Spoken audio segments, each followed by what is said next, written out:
Vivan los compañeros. Pedro Rojas, ¿cómo nos has emocionado, Javier? Gracias. Vivan los compañeros. Pedro Rojas. Gracias, doctor Pantigoso. Gracias a la Universidad Ricardo Palma también. Gracias porque estamos en un momento de alegría. Pensaba comenzar diferente, pero quería tomar un cabo de lo que decía el doctor Pantigoso en la introducción, cuando reconoce a Vallejo como sí, efectivamente el dolor, pero es el dolor que te llena de información y datos para una regeneración, un rebrote, un retoño, un volver a la vida. Vallejo es eso. Vallejo, no sé por qué, debe ser porque de pronto, estoy especulando, los ciudadanos negros calan muy profundo en el peruano. Es un modernismo quizás, o casi modernismo. Nos cuesta abrirse porque abrirse es vanguardista, rupturista, difícil. Pero Vallejo es alegría. Estamos alegres. Lo repito porque lo dijo el doctor hace un rato, no, porque me siento alegre. Me siento alegre porque he escuchado que vivan los compañeros. Pedro Rojas no se llamaba Pedro, nadie sabe cómo se llamaba aquel miliciano en cuyo bolsillo se encontró, ¿no?, un papel mal escrito donde decía vivan los compañeros, ¿no? Avisa a los compañeros. Rojas tampoco se sabe si fue Rojas. Se supone Rojas por sangre, o también se supone Rojas porque está de pronto la carga ideológica que tenía el poemario aquel de 15 versos, España, parte de Mr. Gales, lo familiariza con ese color. Pero Vallejo es mucho más que eso. Recuerdo una frase de Terencio: soy hombre, nada en humano me es ajeno. Y también Miguel de Unamuno, precisamente lo citó doctor, pero en este caso era el inicio del sentimiento trágico de la vida, ¿no?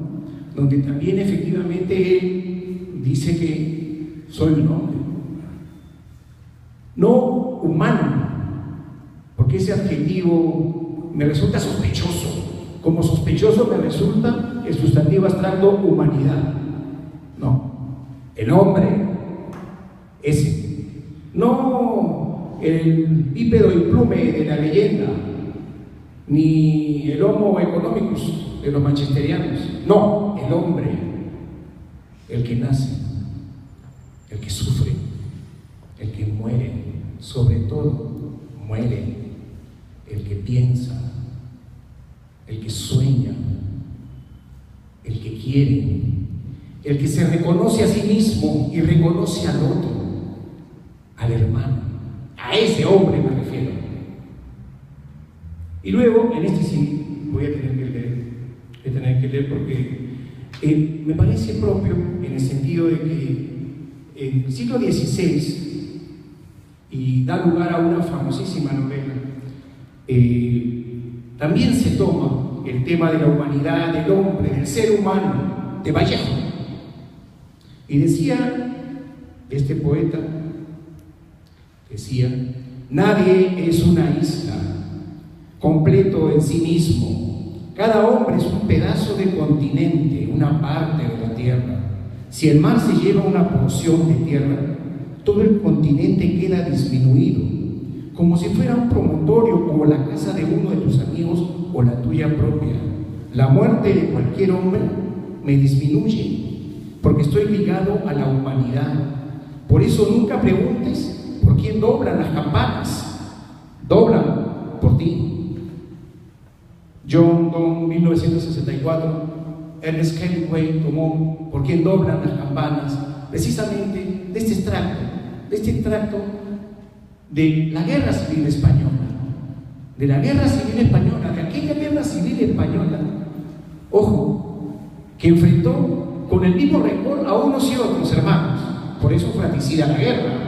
24 millones de españoles, 8 millones pobres, en pobreza extrema, 12 millones analfabetos, 20.000 familias dueñas de toda la riqueza de la España semi-industrial o en proceso de industrializarse. Esa era la España, que apenas un par de gobiernos antes, en una semana trágica, había sufrido la quema de 31 iglesias y 20 conventos. Esa era la España de entonces. Esa España que tuvo a la generación del 98 y a la de 1914, pero que sin embargo conservaba a la mitad de su población en situación de analfabetismo. Por eso es que la Guerra Civil Española tiene las consignas orales, los enunciados, los lemas, el no pasarán. ¡Viva! ¡Vivan los compañeros! El mérito es tomar aquellas pequeñas consignas, aquellos lemas. Las palabras varían más que los hechos. En la Guerra Civil, y cuando ingresando a lo que he revisado con cariño, porque además me ha servido para poder trazar una utopía de mi propia obra, muy modestamente, por cierto. La Guerra Civil Española enfrentó a unos y otros, pero ya se veía venir. Era de edad antigua. Habían perdido en el siglo XVIII prácticamente todas sus colonias latinoamericanas. Durante el siglo XIX y comienzos del XX, ¿no? Perdieron Cuba, Filipinas, estaban por perder Marruecos. Y había, así como había un nacionalismo en el fascismo de entonces, también había un producto contrario que quería precisamente terminar con esa oligarquía. No olvidemos que Alfonso XIII abdica. Prefiere abdicar luego de la Semana Trágica para que no sigan matándose entre hermanos, dice él. Y así se va el rey. Y viene la Primera República con Isidro Alcalá Zamora, que pasa intrascendente, y viene la Segunda República. La Segunda República se ve amenazada. Se ve amenazada porque una rebelión, luego de la muerte de Calvo Sotelo, un gran discurso de Calvo Sotelo, hombre de derechas, allá en España le llaman en plural a las derechas y a las izquierdas. Entonces ocurre la hecatombe aquella. Una hecatombe que unió a propios extraños, porque en el bando del Frente Popular, que así se llamaba, había desde comunistas hasta anarquistas, hasta trotskistas. Por ejemplo, a Vallejo, ¿no?, se le tildaba de sospechoso de trotskista, medio trotskista. Es por eso que sale de Francia y va a España. Un desarraigado, desde Santiago de Chucos lo desarraigan a Lima, de Lima se desarraiga hacia Francia. En Francia él estaba muy contento con la Segunda República, con lo que estaba ocurriendo, como los hechos iban aconteciendo, ¿no es cierto? Y Vallejo efectivamente no decide, no se sabe exactamente. Él tenía, dice, la impresión de trotskista, ¿no? Los trotskistas se supone que eran fáciles de captar por la derecha, ¿no? Y sin embargo,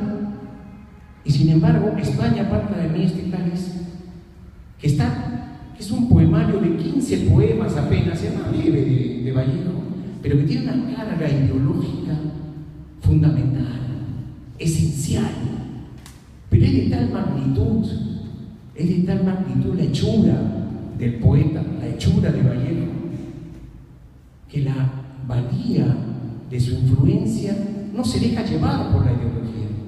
Por el contrario, él va mucho más allá. Él, frente a una hecatombe como la que estaba viviendo, decide que sus versos no sean solamente consigna que acompañen a la batalla, sino que además sean un canto de esperanza. Un canto de esperanza que permita que aquello que es tan común encontrar en España aparta en este cáliz. España aparta en este cáliz habla de los tobillos, de las férulas, de la médula, del esternón, de los pies, de las uñas, de la legaña. ¿Por qué? Están órganos repartidos por todos los 15 poemas, señales somáticas en todos lados, que luego se reúnen y que vuelven a formar ese cuerpo y que retoña con un libro, como le dice al miliciano pequeño, al niño, ¿no? un libro atrás, un libro adelante, un libro al costado, un libro a la derecha, como si el libro me estuviera blindando, me estuviera protegiendo. Te protege el libro a un muerto. ¿Sobreviviremos? Sobreviviremos. El que escribió alguna cosa sobrevivirá. Sartre decía que sobrevivimos lo que escribimos. Y efectivamente, Vallejo hizo eso y mucho más. Yo solamente quería, y el poemario es tan amplio, son 15 versos, todos son preciosos, pero quería leer brevemente algunas partes del octavo. Aquí, dice el verso, aquí Ramón Collar prosigue tu familia soga a soga, se sucede, en tanto que visitas tú allá a las 7 espadas en Madrid, en el frente de Madrid.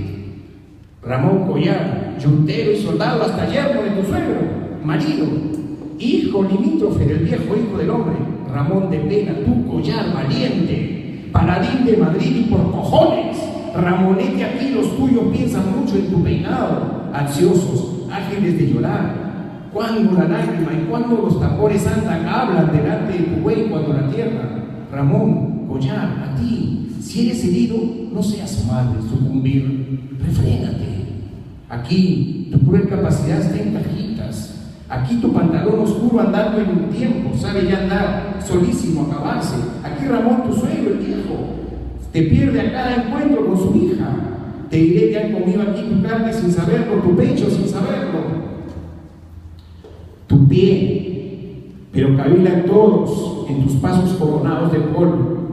Han rezado a Dios aquí, se han sentado en tu cama, hablando a voces entre tu soledad y tus cositas. No sé quién ha tomado tu arado, no sé quién fue a ti, ni quién volvió de tu caballo. Aquí Ramón Collar, en fin, tu amigo. Salud, hombre de Dios, mata y escribe. Es sorprendente cómo el poeta descubre y revela cosas que otros no entienden o no pueden reconocer en la primera lectura. Da la impresión que con la muerte de Ramón Collar se pierden los abogados, esas maldades se hacen. El tracto sucesivo, decimos los abogados, pero no, se pierde el eslabón, la continuidad generacional de la familia, porque acá se le dice, si estás tú, se habla del suegro, se habla del esposo, se habla del hijo. Es decir, no solamente Ramón Collar, el miliciano que se va al frente, es mucho más que eso, es el hueco en la familia, es ese eslabón que se ha perdido en la cadena de generaciones y que se pierde con la muerte de Ramón. Y dicen que Ramón, que no es cruel Ramón, lo dice, no es cruel Ramón. ¿Y por qué dice esto? Porque efectivamente Vallejo asume la causa del Frente Popular. Sabía que todo estaba perdido probablemente. Él muere en 38, la guerra civil termina en 39, pero sin embargo les encarga a él a los niños, si cae España, si cae es un decir, salir a buscarla. Quiero solamente repasar el primer poema, que además es el que lee Alberti cuando decide escoger alguno en honor a la República, a la Segunda República. Y él decía: se amarán todos los hombres y comerán tomado de las puntas de vuestros pañuelos tristes y beberán en nombre de vuestra garganta infaustas. Entrelazándose hablarán los mudos, los tullidos andarán, verán ya de regreso los ciegos y palpitando escucharán los sordos, sabrán los ignorantes, ignorarán los sabios, serán dados los besos que no pudiste dar.